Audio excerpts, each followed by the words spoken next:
A plus B is to B plus C is to C plus A. అన్నీ add చేస్తే నాకేమొస్తుంది 2 into A plus B plus C. 2 into A plus B plus C. 13 plus 8 ఎంత 21 అంటే right 6 plus 7 13 13 plus 8 21. So A plus B plus C. A plus B plus C ఎంత ఇచ్చాడు ఇక్కడ right. నవ్వు ఇక్కడ చూడండి సార్, అన్నీ యాడ్ చేశాడు అనుకోండి, నాకు 21 వస్తుంది. నాకు సి వాల్యూ కావాలి అంటే నాకు ఇక్కడ ఏ ప్లస్ బి వాల్యూ నుంచి వస్తుంది. మళ్ళీ ఎక్స్ప్లెయిన్ చేస్తున్నాను రైట్. ఇవన్నీ ఇక్కడ ఏ ప్లస్ బి ఎంత ఇచ్చాడు సార్ వాల్యూ? ఏ ప్లస్ బి వాల్యూ ఎంత ఇచ్చాడు 6K. ఇక్కడ ఏ ప్లస్ బి ప్లస్ సి ఎంత ఇచ్చాడు 14K. అంటే ఏ ప్లస్ బి ఇక్కడ 6 తీసుకుంటే రైట్ సి వాల్యూ ఎంత అవుతుంది 8 అవుతుంది.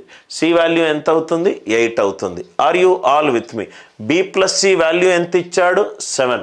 బి ప్లస్ సి 7 ఇస్తే ఏ వాల్యూ ఎంత అవుతుంది 14 minus 7 7.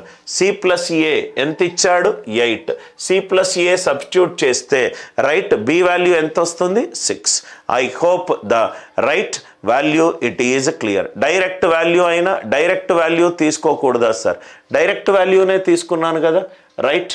Direct value 5 into 2/7 answer ఆప్షన్లో పాజిటివా నెగటివా చెప్పడానికి అప్రాక్సిమేట్ వేసాను సార్. 5 into 2/7 + 7 ఆ క్రాస్ మల్టిప్లికేషన్ చేసే బదులు ఫస్ట్ ఆ వాల్యూ పాజిటివ్నా నెగటివ్నా చూడ్డానికి అప్రోచ్ చెప్పాను. I hope the idea it is clear. ఇక్కడ మీకు ఏ ఆన్సర్ ఆప్షన్లు ఇవ్వలేదు sir right. 5 into 2/7 + 7 by 9 into 2/7 - 3 ఎందుకు చెయ్యడము అది ఫస్ట్ నెగటివా పాజిటివా చేయడానికి అప్రాక్సిమేషన్ వేసాను. I hope the logic it is clear. ఇది చాలా ఈజీ, దీంట్లో కొన్ని వేరియేషన్స్ ఉన్నాయి, మనం సాల్వ్ చేద్దాం సార్ రైట్. ఏ ప్లస్ బి ఎంత 6. ఏ ప్లస్ బి 6 కనుక అవుతే 6 + C 14. సి వాల్యూ ఎంత 8. ఇది చాలా ఈజీ క్వశ్చన్. కొంచెము నేను చెప్పే పాయింట్ని చాలా కేర్ఫుల్గా అబ్జర్వ్ చేయండి సార్. కొన్ని క్వశ్చన్లో ఇది ఉపయోగపడుతుంది. A plus B plus C 14.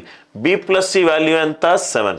ఇది 7 అవుతే ఏ వాల్యూ ఏమవుతుంది 14 - 7 ఏమవుతుంది 7. ఇక్కడ మీరు చాలా కేర్ఫుల్గా ఉండాలి సార్. ఇదేమో ఈవెన్ నంబర్, ఇదేమో odd number. Answer even number ఏమున్నాయో అవి తీసేసేయండి. ఆన్సర్ ఈవెన్ నంబర్ ఏమున్నాయో తీసేసేయండి. ఈవెన్ మైనస్ ఆడ్ ఏమవుతుంది ఆడ్ నంబర్ అవుతుంది. సో ఈవెన్ నంబర్ ఏమేమి ఉన్నాయో అవి తీసేసేయండి. దేనికి ఏ వాల్యూకి. ఈ లాజిక్ అర్థమైంది కదా సార్.